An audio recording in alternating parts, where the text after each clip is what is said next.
Hai semua dan Assalamualaikum. Kita jumpa lagi dalam sambungan part 2 ataupun bahagian 2. Kenapa loan kereta susah nak lulus. Dalam video kali ini, saya akan cerita tambahan 3 lagi sebab kenapa loan kereta anda susah sangat nak lulus.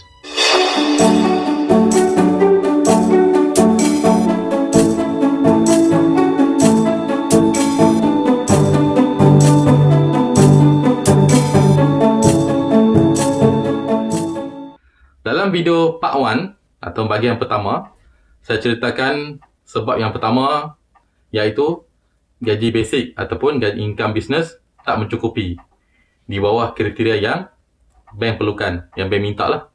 Sebab yang kedua iaitu rekod pembayaran sikris atau situs anda tak okey ataupun buruk. Dan sebab yang ketiga adalah komitmen tinggi ataupun tiada komitmen sama sekali.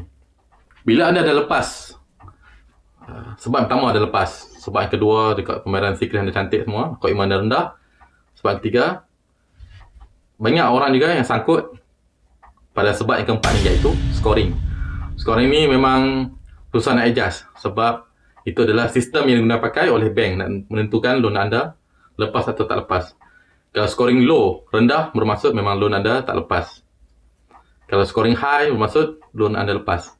Macam mana nak menentukan scoring ni? Ada banyak faktor lah yang dalam sistem scoring ni. Ada berkaitan dengan pekerjaan. Contoh anda bekerja sebagai eksekutif, manager, mungkin scoring anda tinggi. Kalau anda bekerja dalam sektor yang high risk, diklasifikasikan oleh bank sebagai high risk. Contoh macam polis, tentera, bomba. Ini adalah ketiga high risk. Pemandu lori, mungkin scoring anda akan jadi rendah. Jawatan, contoh anda jawatan admin, jawatan supervisor, manager, eksekutif, timbalan pengarah, itu semua termasuk scoring, memang sangat berbeza lah. Kemudian tanggungan, kalau anda ada 4 orang anak, belum ada anak, ada masih bujang, berbeza lagi. Anda tinggal di rumah sewa, anda tinggal di rumah keluarga, anda rumah sendiri, itu berbeza lagi scoringnya. Komitmen, macam yang saya jelaskan tadi.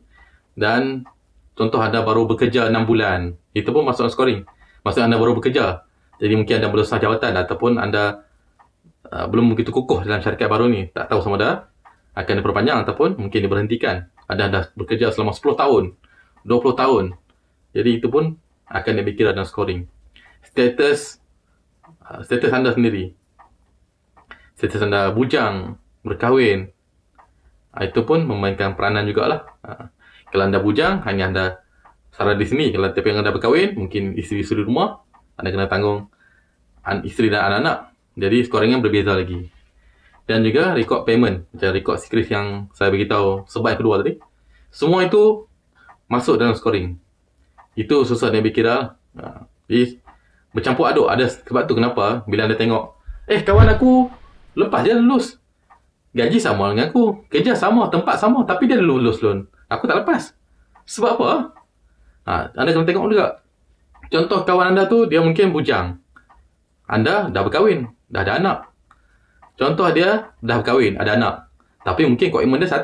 Anda komitmen dia ada 2 atau 3, banyak. Mungkin dia dah bekerja 10 tahun, anda baru bekerja 3 tahun. Dia tak sama. Atau mungkin gaji sama, tapi mungkin jawatan dia adalah supervisor. Anda adalah hanya mungkin status admin. Jadi berbeza scoring dia tu. Walaupun anda bekerja di syarikat sama, gaji yang sama, mungkin tahun bekerja sama dah, mungkin sama-sama bekerja 5 tahun dan lebih, tapi status keluarga ataupun mungkin komitmen, itu semua berbeza. Takkan ada satu pun yang sama. Sebab tu anda tak boleh tengok kawan anda lulus, jiran anda lulus, adik-beradik lulus, kenapa aku tak lulus? Jadi benda tu memainkan peranan scoring ni. Rekod payment, contoh dia bayar cantik, loan kereta, loan rumah dia bayar cantik, personal loan, anda ada sangkut-sangkut. Jadi sebab tu dia mungkin loan anda susah lulus. Walaupun gaji sama-sama, komitmen sama, ataupun mungkin jumlah tanggungan semua sama, jawatan sama. Jadi anda tak boleh bandingkan anda punya permohonan dengan kawan-kawan lain sebab memang sangat berbeza. Kalau contoh dia tak lulus, anda lulus, dia pun mesti ada pertanyaan yang sama. Kenapa aku lulus, dia tak lulus kan? Benda sama. Jadi sebab scoring ni memainkan peranan penting. Ini sebab keempat kenapa Ramai orang yang apply loan kereta, tak kisah kereta baru ataupun kereta terpakai, sangkut bab ni. Sebab scoring dia rendah. Atau mungkin cukup-cukup makan lah. Jadi tak lepas. Sebab yang kelima, okay, ni sebab yang satu empat ni sebab utama lah. Sebab kelima, contohlah anda ada dokumen tambahan. Anda ada sewa rumah, income business, anda ada buat part-time business, anda jual perfume ke, anda jual tudung ke dan sebagainya. Anda trading ke, online trading forex ke apa segala macam. Tapi bank hanya ambil biasanya untuk yang dokumen tambahan ni 40% sehingga 50% saja. Dia akan ambil separuh ataupun lebih rendah lah. Ini yang terakhir saya dapatkan info. Kalau mungkin persentase tu dah berubah, lebih meningkat, Alhamdulillah. Anda boleh refer dengan salesman yang berkaitan lah. Tapi yang terakhir kali yang saya tahu, untuk dokumen tambahan macam anda ada income daripada penyewa rumah ke ataupun part-time business dan sebagainya, bank hanya ambil paling tinggi pun hanya 50% daripada income tersebut. Contohlah sewa rumah anda dapat sebulan dalam 1,000. So 500 je lah bank ambil. 50%. Paling tinggi lah. Sebab bank tak ambil banyak. Untuk top up anda punya income extra tu. Aku dah bagi aku punya income business lain. Aku dah buat macam-macam business. Aku dah buat duit pada YouTube semua. Tapi masih loan tak lulus. Sebab apa? Sebab pertama sampai sebab 4 ni lepas. Tapi dokumen tambahan tu tak mencukupi. Tu nak top up. Untuk nak support anda punya hakiki punya slip gaji ataupun income business tu. Jadi sebab tu juga loan kereta anda susah nak lulus ataupun susah nak lepas lah. Dan sebab yang keenam dan sebab yang terakhir kenapa loan kereta anda nak lulus adalah guarantor. Guarantor ataupun penjamin lah. Ramai yang beranggapan, contoh nombor 1 sampai nombor 5 ni ada masalah. Anda provide dengan guarantor, confirm lulus. Tak. Itu kefahaman yang salah. Guarantor ni pun bank ambil kira detail yang sama sebiji macam anda nak apply loan kereta. Dan video untuk guarantor ni juga saya jelaskan dalam panjang lebar dalam video lain. Anda boleh tengok dalam link dalam description video ini. Bagaimana saya ulas panjang lebar tentang guarantor. Siapakah yang boleh jadi penjamin ataupun guarantor kepada pemohon ataupun hirer. Dan kriteria apakah yang bank pandang pada guarantor tersebut. Jadi bukan senang-senang je nak pakai guarantor ni. Ada syarat-syarat juga. Bank tak main pukul rata. Ataupun secara kasarnya, guarantor ni mestilah orang yang bergaji sama ataupun lebih besar daripada anda. Contoh gaji basic adalah 1,500. Jadi guarantor anda mestilah gaji basic dia 1,500 dan ke atas. 2,000 ke atas. 3,000 ke atas dan sebagainya.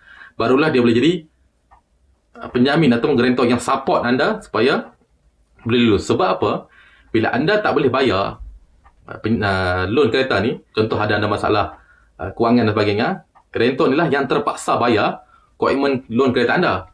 Jadi kalau gaji mereka ataupun income mereka atau komitmen secret mereka lebih teruk ataupun sama dengan anda, macam mana mereka nak bayar? Mereka pun sangkut.